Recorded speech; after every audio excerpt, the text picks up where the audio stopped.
বিশ্বের কোন দুটি দেশের আইএসডি কোড এক? বিশ্বের কোন দুটি দেশ চারটি বৃহত্তম দেশ মানে আয়তনের বিচারে? এরকম মিল বললে বা অনেক কিছু ধরলে কোন দুটো দেশের নাম আসে? ঠিকই ধরেছেন, আমেরিকা এবং কানাডা। তো হঠাৎ করে আমেরিকা ও কানাডা নিয়ে এত প্রশ্নের উদ্ভব কেন? উদ্ভব একটিই কারণে, যে আমেরিকার প্রেসিডেন্ট ট্রাম্প সাহেব তার দীর্ঘদিনের প্রতীক্ষিত বা পরীক্ষিত বন্ধুকে এক লহমায় তিনি বাতিল করে দিলেন। কি বাতিল করলেন?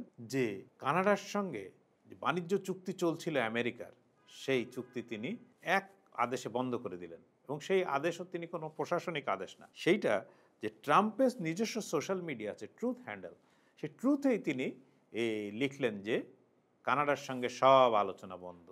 কেন? হঠাৎ কি এমন হলো?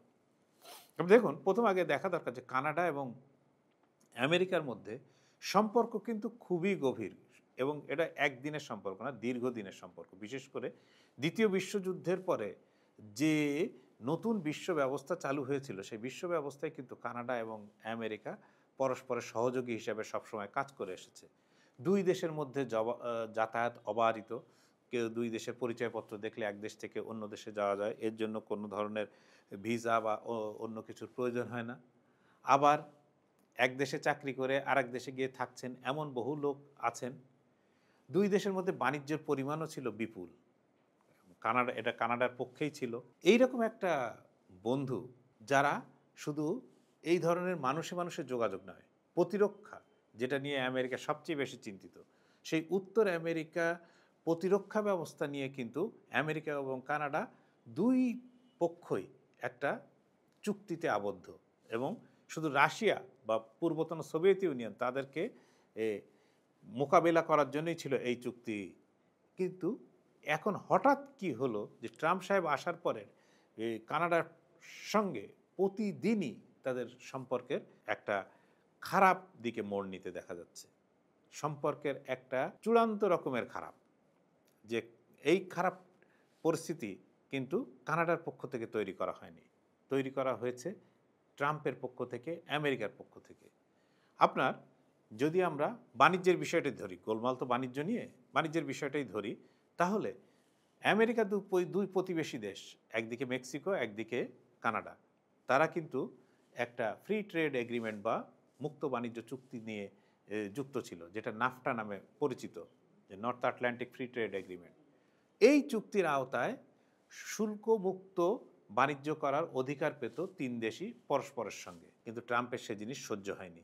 তিনি এসেই প্রথম পর্যায়ে, আপনার নিশ্চয়ই মনে আছে, ট্রাম্প যখন সে বিরাট একটা তালিকা প্রকাশ করলেন, সেই তালিকাতেই কিন্তু তিনি বলেছিলেন যে কোন দেশের উপর কত শুল্ক হবে। সেখানে কিন্তু কানাডাও ছাড় পায়নি। কানাডার এক এক পণ্যের উপর এক এক রকম, স্টিলের উপর একরকম, তো গাড়ির উপর আর এক রকম।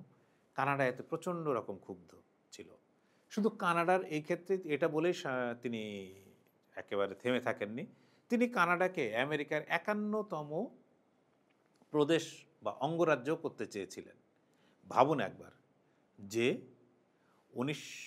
যে দেশ আপনার পৃথিবীতে দ্বিতীয় বৃহত্তম দেশ আয়তনের বিচারে, সেই দেশকে তিনি আমেরিকার একটি অঙ্গরাজ্যের মর্যাদা দিতে বা আমেরিকার অঙ্গীভূত করে তাকে একটা অঙ্গরাজ্য বানাতে চেয়েছিলেন।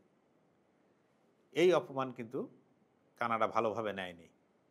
নতুন যে প্রধানমন্ত্রী এলেন, তিনি কিন্তু সবসময় আমেরিকার বিরুদ্ধে সরব ছিলেন। দুই, আমেরিকার বিরুদ্ধে যে কাজটি কানাডা করেছে, সেটি হলো আমেরিকার যে প্রেসিডেন্ট রোনাল্ড রিগান, যিনি রিপাবলিকান দলেরই ছিলেন, ট্রাম্পের পূর্বসূরি, সেই রোনাল্ড রিগান একবার 1987 সালে ক্ষমতায় থাকার সময় রেডিওতে ভাষণ দিয়েছিলেন জাতির উদ্দেশ্যে। সেই ভাষণে তিনি বলেছিলেন যে ট্যারিফ কতটা খারাপ, ট্যারিফ কত ক্ষতি করে অর্থনীতির। এই জিনিসটাকে কানাডার একটা প্রদেশ অন্টারিও, সেই অন্টারিও সরকার এইটাকে লুফে নেয়, এবং লুফে নিয়ে তারা এই আমেরিকা কানাডা আলোচনা চলার সময় আমেরিকার বিভিন্ন সংবাদ মাধ্যমে এইটাকে বিজ্ঞাপন হিসেবে প্রচার করা শুরু করে। আর এতেই খেপেন আপনার ট্রাম্প। ট্রাম্প তার হ্যান্ডেলে লিখছেন যে রিগানের কথাটাকে ভুলভাবে ব্যাখ্যা করা হয়েছে, যে তিনি যেটা বলছেন সেটাই সঠিক। আমেরিকার সমস্যা এইখানেই। যখন তাদের যিনি ক্ষমতায় থাকেন তিনি যেটা বলেন সেটিই হচ্ছে সব, সেটিই সত্য। তার পূর্বসূরি বা তার উত্তরসূরি কি বলবেন এইটা নিয়ে তাদের কোনো মাথা ব্যথা নেই। ফলে এই আমেরিকাকে যে প্রতিবেশীকে পর্যন্ত রেয়াত দিচ্ছে না, যে দীর্ঘদিনের পরীক্ষিত বন্ধু, তাকে অন্যরা বিশ্বাস করবে কিভাবে?